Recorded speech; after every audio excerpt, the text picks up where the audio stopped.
Bien, jóvenes, entonces vamos a dar comienzo a la clase de filosofía. Perdón, De de sociales. sociales. Estaba viendo aquí filosofía de sociales en esta mañana. Y la noche anterior les dejamos ya cargadas las actividades y algunos asuntos allí. Entonces vamos a repasar algunos elementos que hay allí. Entonces nuestra temática de este periodo son 4 ejes temáticos, como los ven aquí: el Frente Nacional, modelos de desarrollo en Colombia y América Latina, organizaciones insurgentes en Colombia, y la corrupción, causas y efectos. Estos serán los 4 temas que estaremos abordando durante este segundo periodo. Y hoy entonces nos ocupa el tema del Frente Nacional.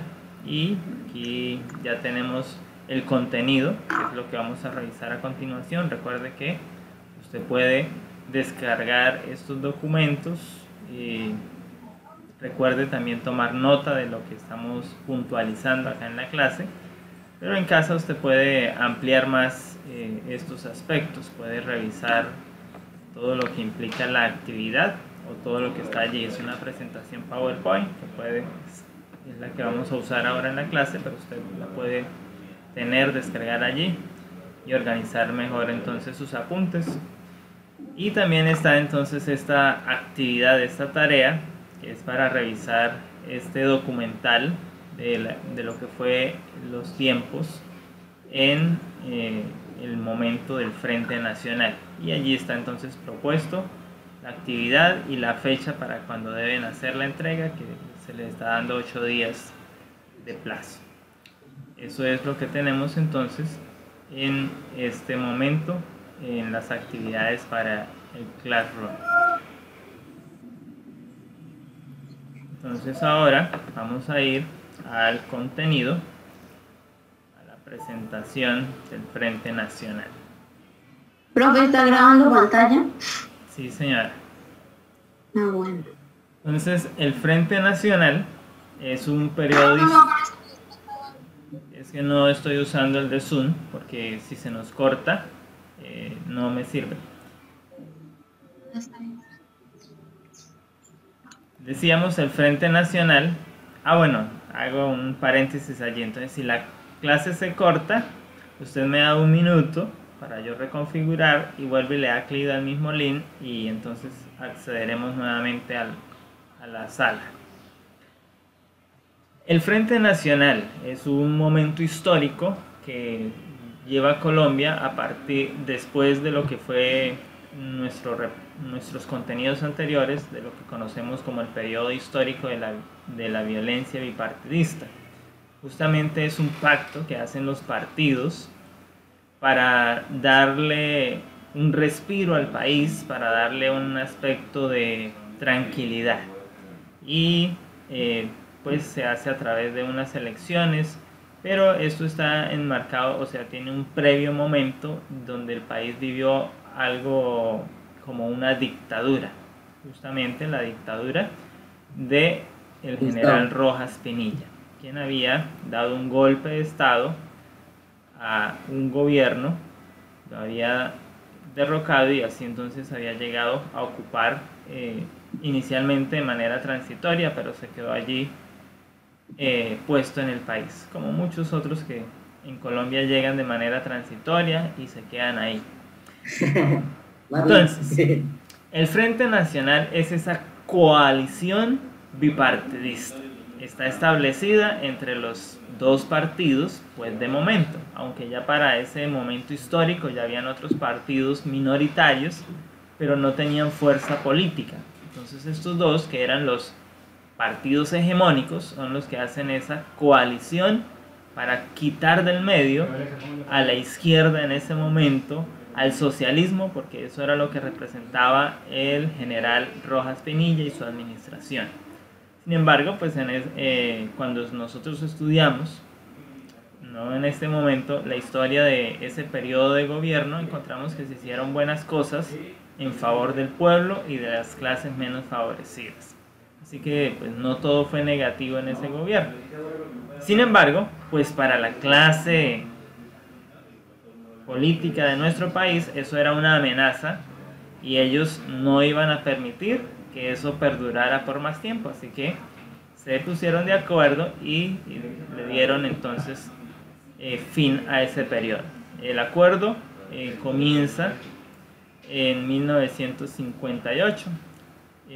Es cuando Alberto Lleras Camargo, siendo liberal, termina y justamente entonces en 1974, luego del mandato de Alfonso López Scholzen, que también fue liberal. Entonces, este pacto consistía en alternar los periodos de gobierno. Un periodo los liberales, otro periodo los conservadores. El golpe militar que dio Rojas Pinillas es uno de los antecedentes de esto que conocemos como el Frente Nacional. Y aquí tenemos entonces la fecha en la cual se da y es cuando él derroca el gobierno de Laureano Gómez. Rojas Pinilla entonces se queda en el poder a través de un modelo de dictadura. No permite que hayan elecciones. Él llegó por la fuerza al poder siendo militar y se queda allí instaurado en el poder. Eso entonces genera los partidos empiezan a realizar acuerdos previos al momento del Frente Nacional para sacarlo del poder. Entonces, en 1956, Alberto Lleras viaja hasta España para encontrarse con Laureano Gómez, porque una vez fue depuesto por Rojas Pinilla, fue exiliado, es decir, se le obligó a salir de Colombia. Y entonces él se fue a vivir en España, en Benidorm. Y allí es donde se encuentra entonces con Alberto Lleras y por eso el acuerdo de ellos se llama el Acuerdo de Benidorm. Y en ese acuerdo, que inicia entonces el 24 de julio del 56, ellos buscan la coalición. Y ese acuerdo finalmente entonces se firma hasta el año siguiente, el 20 de marzo. Y el acuerdo tenía una petición central y era quitar del poder en Colombia a Rojas Pinilla y evitar que él se perpetuara allí, que no quedara eternamente, como hoy ocurre quizás en otras naciones. Aquí tenemos un ejemplo muy cercano que es Venezuela, ¿no? Donde aunque hay elecciones, se elige al mismo que está ahí. Entonces lo mismo, ellos evitando eso, pues hicieron ese acuerdo. Posteriormente se hace un segundo acuerdo, que es el acuerdo de Siquirres, en el cual se organizan las instituciones que funcionarían durante el periodo del Frente Nacional. De esa manera entonces reafirmaban el pacto que habían elaborado anteriormente. Entonces dentro de eso se planteaba una reconstrucción del gobierno civil y instaurar en Colombia una democracia electoral. Eso era lo que estaba allí. Con esos dos acuerdos en marcha, y entonces el general Rojas Pinilla pues tiene mucha presión y finalmente dimite, es decir, renuncia, y nombran una junta integrada por 5 generales del Partido Conservador para que lo suceda en ese proceso transitorio del poder mientras se llegan a las elecciones y el pueblo decide quién ha de gobernar. El 1 de diciembre, la junta de esos 5 generales entonces llama a votar a los colombianos y estos hacen lo que tenían que votar los colombianos era si estaban de acuerdo con los pactos que habían hecho los líderes políticos del Frente Nacional, y pues aquí vemos que un 95% de los que participaron en esas elecciones estuvieron de acuerdo. De manera que entonces se realiza el proceso del Frente Nacional es de esta manera. Y entonces el primero en subir a la presidencia sería Alberto Lleras Camargo, que fue el que inició pues el proceso de reunirlos a todos, de comunicaciones, de ir hasta España a buscar a los conservadores, y bueno, entonces se les da la oportunidad a los liberales de iniciar los mandatos. 4 años, luego tenemos aquí los conservadores, 4 años, luego los liberales, y así en total serían entonces 16 años de lo que se llama el Frente Nacional. Obviamente, si solo hay 2 partidos en el gobierno, pues iban a generar unas diferencias, iban a generar unas contrariedades, porque las minorías iban a quedar relegadas, y es allí entonces donde empiezan a surgir fuerzas opositoras muy fuertes. El gobierno de Lleras desarrolla un programa de reforma agraria que le permite al campo colombiano reactivarse y iniciar unos procesos de rentabilidad.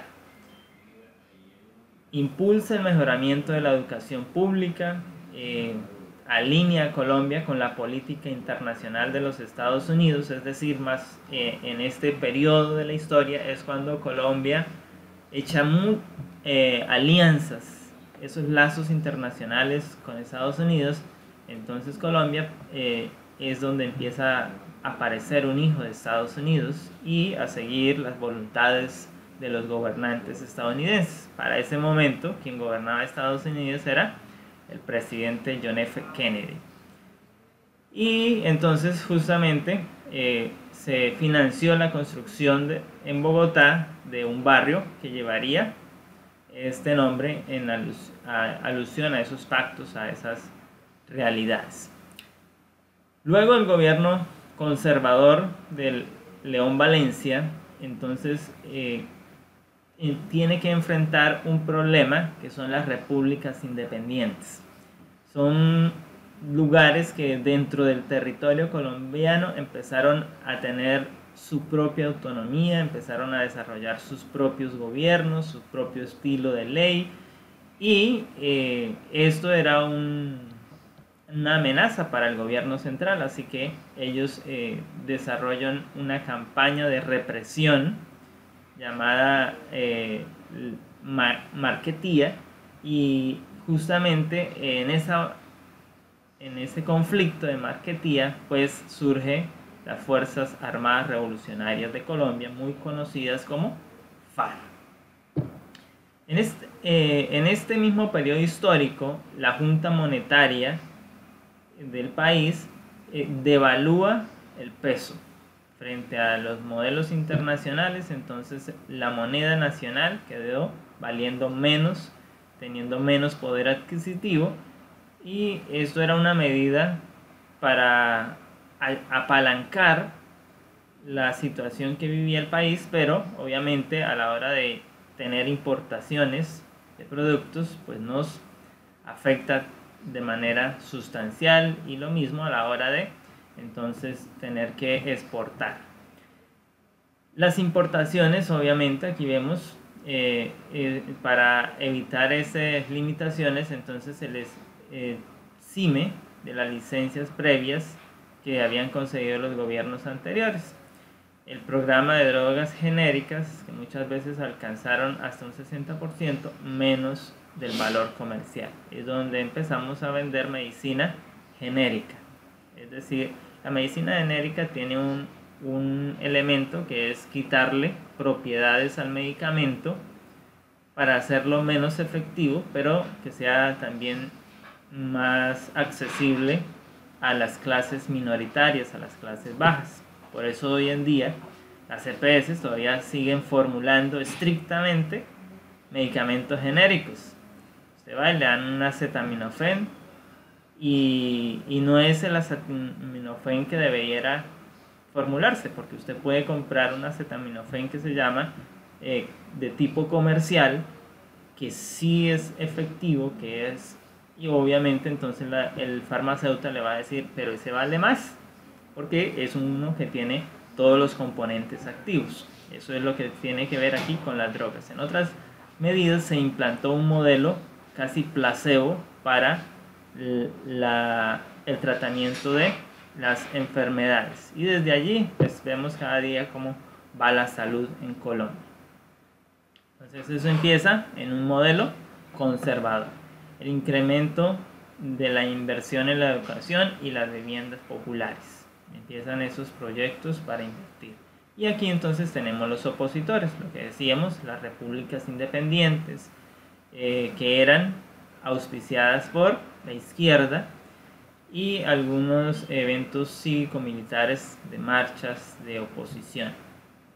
Lo que les decía del bombardeo a Marquetalia daría origen entonces a la FARC, y también existía este otro movimiento, el MRL, que es el Movimiento Revolucionario Liberal, otro tipo de guerrilla que estaba liderada por Alfonso López Michelsen.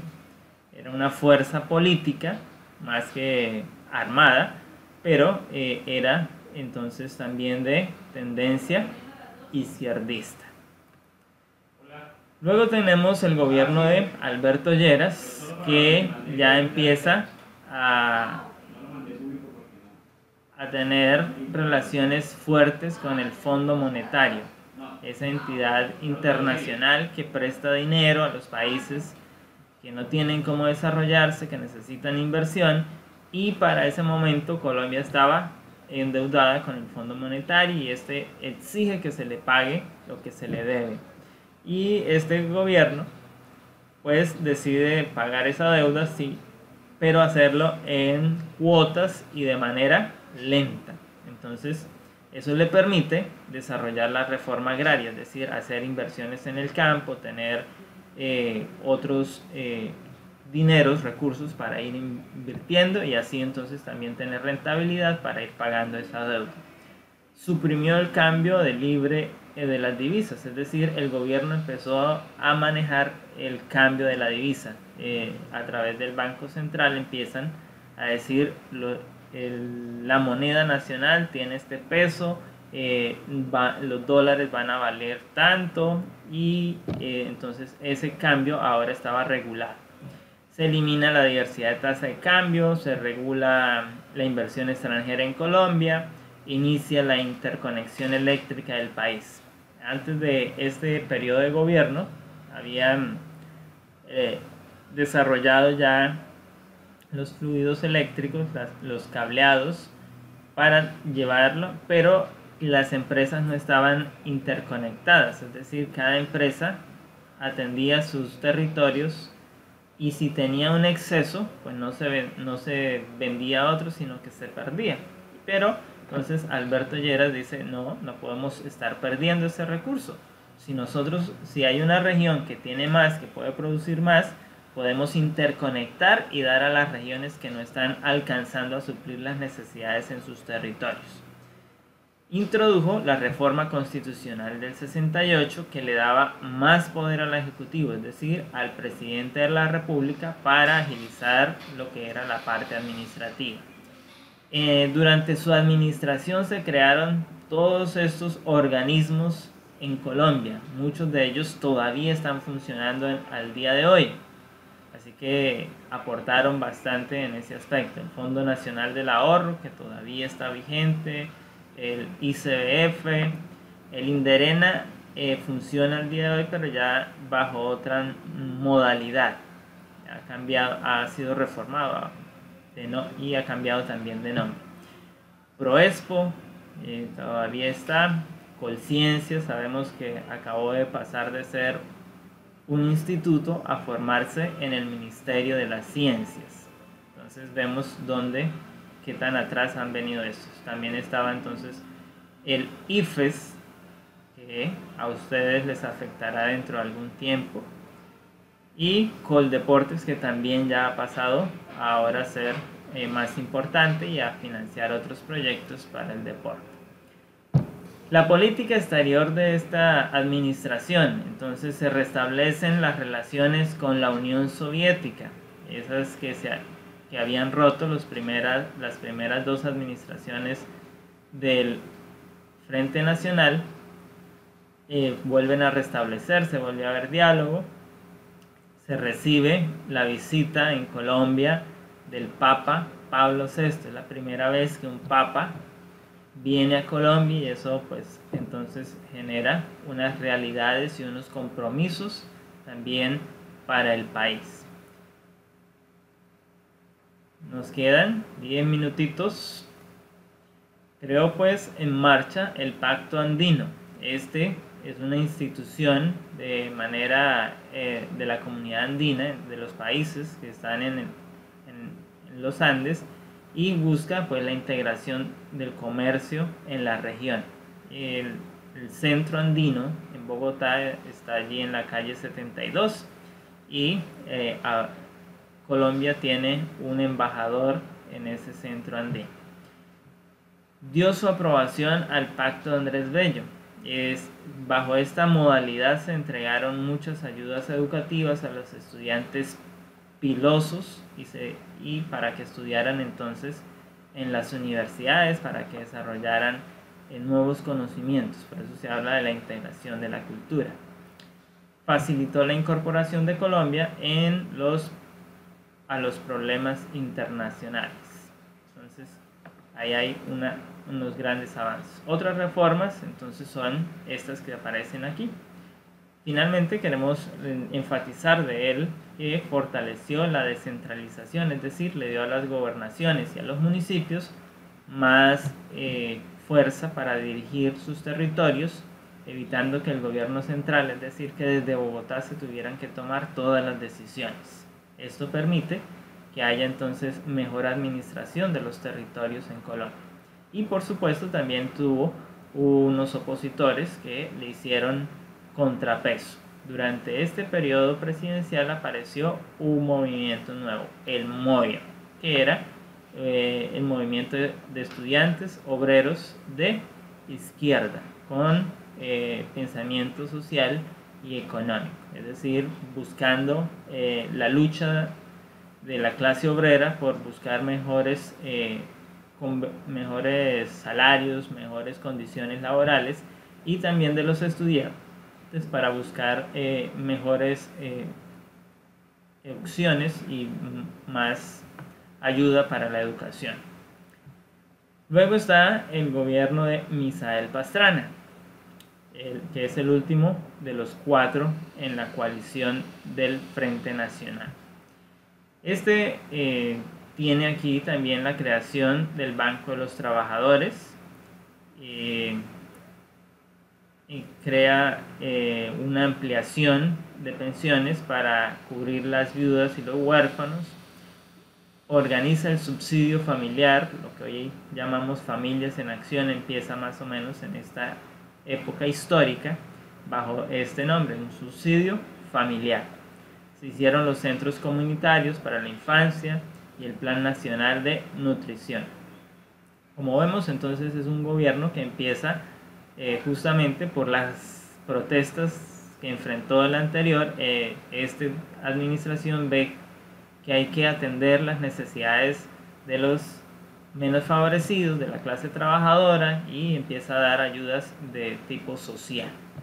Se moderniza el sistema tributario en Colombia, se extiende la red vial pavimentando muchos otros kilómetros, se amplía la red ferroviaria del país y se construyen nuevos aeropuertos. Así que es un modelo que permite el comercio interno del país y que favorece que las regiones se interconecten y que Colombia pueda también conectar con otros mercados.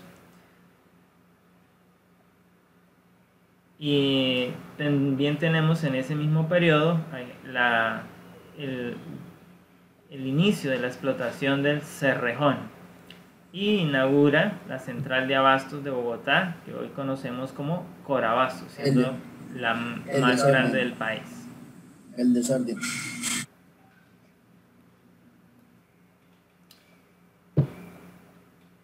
Durante este gobierno, entonces, hay algo que se llama como la colombianización del patrimonio. ¿Qué significa eso? Es donde las empresas extranjeras tienen que renegociar sus convenios, sus pactos, para la explotación de los recursos en Colombia. Y este gobierno le pone unas condiciones para que se proteja el medio ambiente y también para tener pago de renta por la explotación de las mismas. Es decir, que se les obliga a que ellos tienen que pagarnos unos derechos de explotación de esas tierras y tienen que hacer también unas mejoras en las comunidades en las cuales están trabajando, en las cuales están generando un impacto. Entonces aquí tenemos finalmente esto, que es el resumen de lo que sería el Frente Nacional, sus antecedentes y sus consecuencias. Este elemento imprímalo, póngalo allí en el cuaderno tal cual, junto a las otras notas de lo que ha sido este documento. Nos quedan creo que como unos 2 minuticos, no sé si tengan preguntas. ¿Y copiarlo todo? No es copiarlo todo, es tomar notas, apuntes. Usted prioriza los elementos. Bueno, no tengo cuaderno. Puede venir por él el día que tenga pico y Uno cédula. lo envía, uno se copia también esas actividades en el cuaderno y las hace ahí, le envía la foto y o cómo es. Por ahora debe ir organizándolas. Cuando llegue la hora de ver, sea que si nos extienden la cuarentena, pues entonces envía las evidencias. Yo le pondré un link para que usted cargue en Classroom esas evidencias. Y si no, pues si la cuarentena termina, pues las veremos aquí en el cuaderno o donde usted las esté haciendo. Los que no tienen el cuaderno, recuerden que pueden venir por ellos en los días que corresponde transitar según la norma. Enviamos los apuntes que tomamos por el Classroom. Sí, pero yo les pondré, yo les indicaré cuándo. Listo, sí, bueno, señor. Profe, yo por ejemplo estoy en Bucaramanga, ¿cómo quiere que vaya a recoger el cuaderno? ¿Se lo puedo hacer en un blog o algo así? Sí, lo puede hacer en un blog, en una hoja, en otra cosa. Lo importante es que usted esté llevando y en caso tal de que esto no pare, pues pueda enviarme también la evidencia. En caso de que, como todos anhelamos, esto termine pronto, pues podamos entonces reunirnos, revisar los cuadernos, recibir sus apuntes y demás ya en el aula de clase. Profe, tengo una pregunta, digamos, en el caso de lo de las actividades y todo eso, o sea, en eso, digamos, que uno se las envíe en documentos, ¿también hay que copiarlas en el cuaderno o no? Las actividades que hacen y me envían, que se hacen en computador, no. Ah, listo. Ya. Y para eso ya las envían por el otro modelo. Bueno, gracias. Bueno, no siendo más, entonces les deseamos una feliz mañana. Recuerde ver el documental de los tiempos del Frente Nacional. Que el Señor les bendiga y les guarde. Sí, sí. Profe, por favor, recuerde no dejar tanto trabajo.